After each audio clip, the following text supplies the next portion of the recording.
Hello everyone, this is Mario again, coming at you with another movie review. Today I'm reviewing a movie that has been a favorite of mine ever since I was a kid. I never had it on VHS. I actually first got it on DVD a couple of years ago. And then sometime last year, about a year ago actually, I got my hands on the special edition DVD of it. And I do want to get my hands on the special DVD of the first film. And I have always found this film to be probably my favorite in the series. And I do not see why this film always gets trashed on. I mean, it especially got trashed on when the next film came out, but I do not see why it gets a bad rap. As you can tell from the title up there, it is, of course, the 1990 sequel to the Arnold Schwarzenegger classic, starring Danny Glover, Predator 2. Yep, this is the special edition. What's special about it is that the first disc has two commentaries, which I want to listen to both of them. And then disc 2 has the stuff that I have watched. It has a documentary, behind the scenes featurettes, some more featurettes, the full hardcore thing, the news report. The only thing it's really missing that I wish it had was deleted scenes, because I know there are deleted scenes from this movie. I mean, there's one subplot that was all but deleted from the movie that's only subtly hinted at in the film, which I really want to get. I wonder if those scenes are in the novelization. It's another reason for me to get that novel. Anyway, this movie is directed by Stephen Hopkins, who his previous film was Nightmare on Elm Street 5: The Dream Child, which this is a great step up. And of course, this is probably my favorite film he's done, because I have not really heard much about the other films he's done except for one. I mean, after this he did Judgment Night, then Blown Away, then Ghost in the Darkness. The only one of his other films I've seen was Lost in Space, and I haven't seen that movie in almost 10 years. And the only other films he did were Under Suspicion, The Life and Death of Peter Sellers, and The Reaping. And before Nightmare on Elm Street, he did a movie called The Dangerous Game. So I guess you could say this is his magnum opus, at least from what I understand.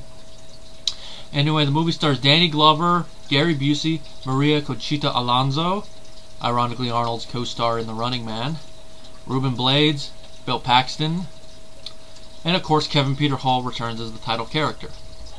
And once again, the score is done by Alan Silvestri, and I like the score for both Predator movies, but for some reason, just the score in this movie I find a little bit catchier.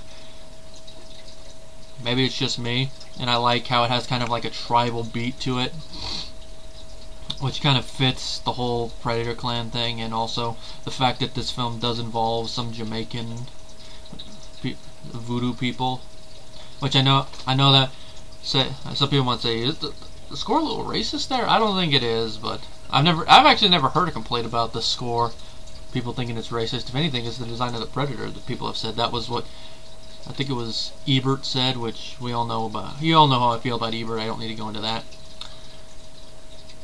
Anyway, the movie is set in 1997, so it's set 7 years after it was made. And ironically, the opening, when I was rewatching it, I actually thought of the LA riots. It's like, this is 2 years before the LA riots.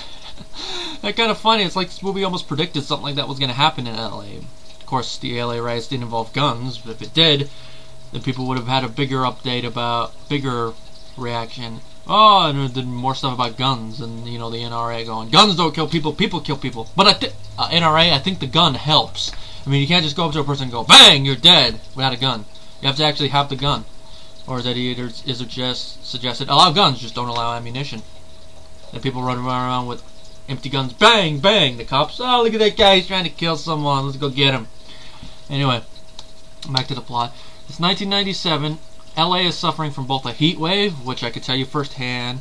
When it's hot here in Southern California, it sucks. Because not only is it hot, but it's humid here. And I can tell you, hot humidity is worse than dry heat, because when I went to Vegas, it was a dry heat, and I looked at it, I'm like, it's 106 degrees? Man, it doesn't feel like it. Look up at the sun.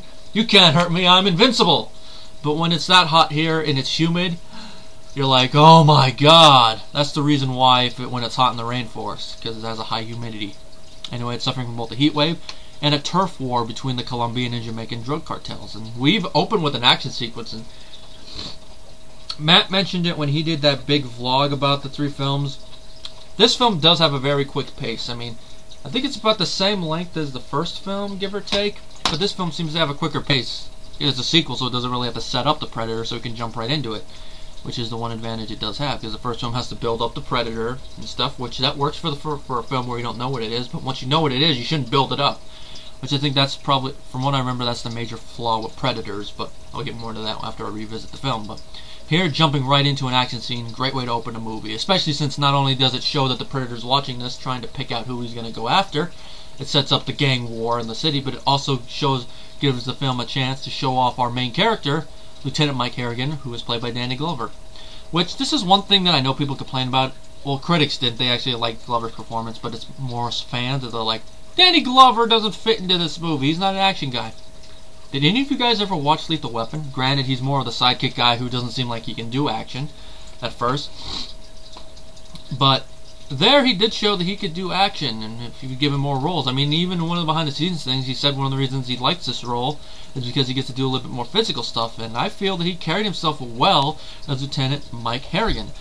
Especially since it's funny when you compare his performance and character of Harrigan to his performance and character of Murtaugh from Lethal Weapon. Totally oil water. It's just funny. It'd be funny to see them have a conversation. I'm too old for this shit. Man, Murtaugh, you're always saying that. You're gonna get me killed, Harrigan. Could happen. I mean, they're both LA cops. It'd be funny to hear a conversation like that. And then, of course, I can imagine Riggs. You know, Murtaugh, I like this guy. Yeah, you would, Riggs.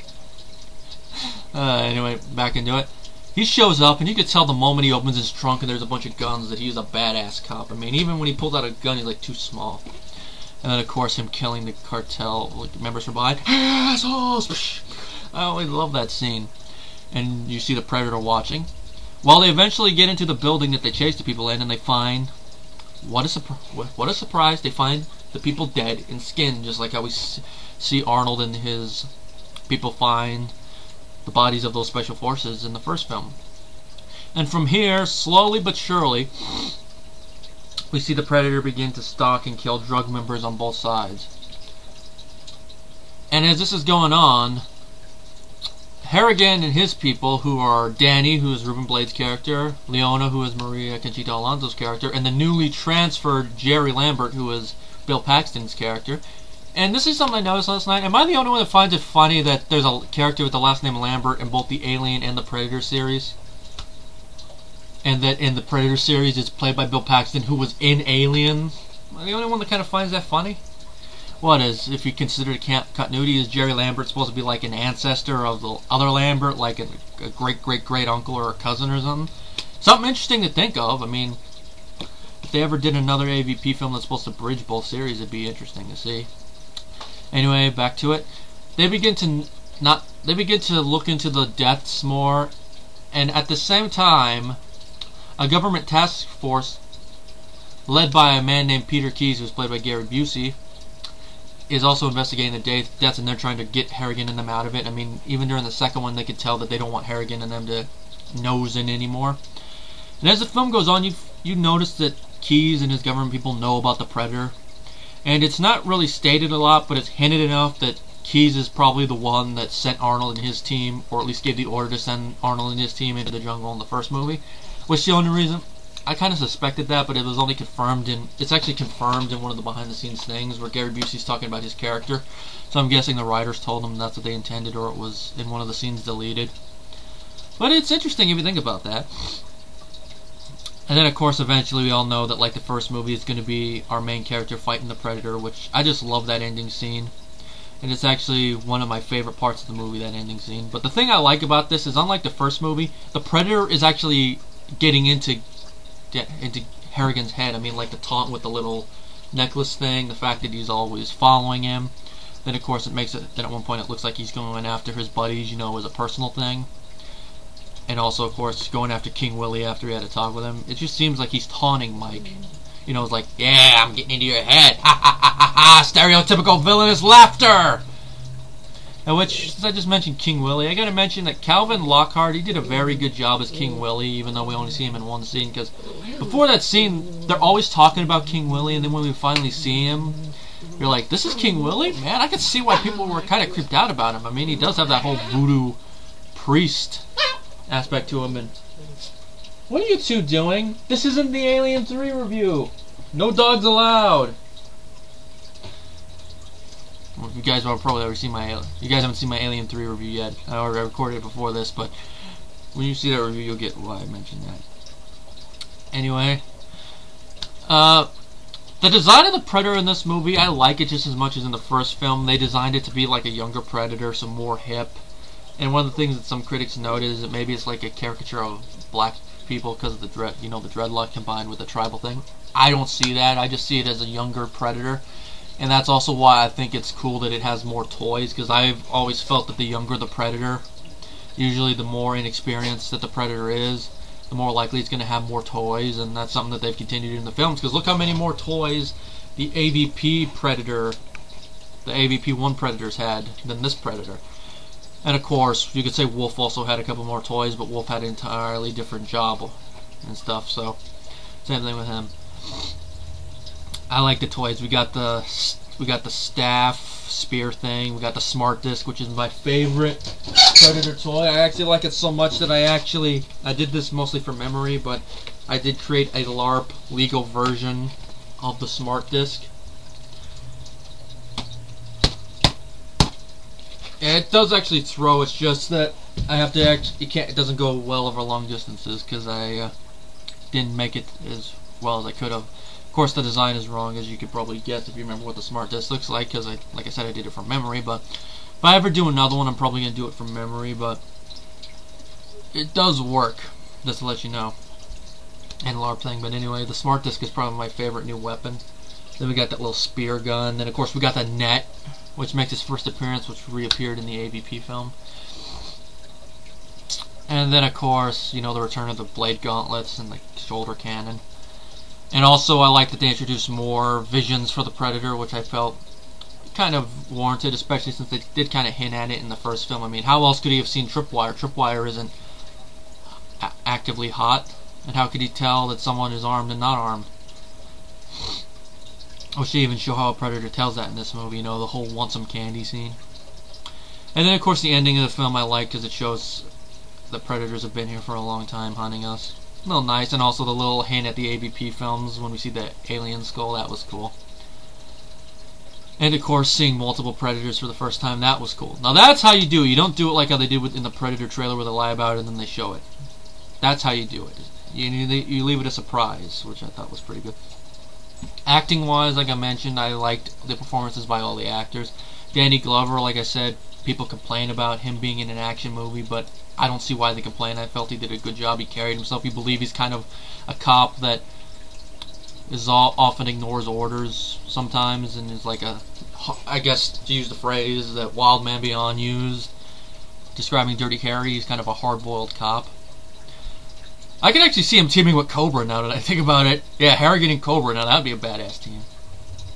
Anyway, then Gary Busey as Peter Keyes. You really want to slap the guy, so near the end of the movie, you really do like what happens to him. Maria Conchita Alonso's character, pretty good character. She's a very badass female cop, especially when her first conversation with Bill Paxton, how she gets him to stop hitting on her. Now that was funny. But like I said earlier, I'd be curious to see how the scenes were filmed that hinted at her character's pregnancy.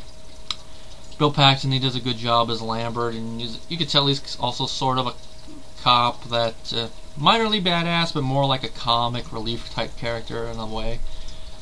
But he really is a good cop. Ruben Blades, from what I understand, I think this was his first movie, and he does a pretty good job. And of course, there's that funny story of where he was being interviewed by news people, and Stephen Hopkins came on set. He did not know he was being filmed, and he yelled at Ruben, "Get back to work!"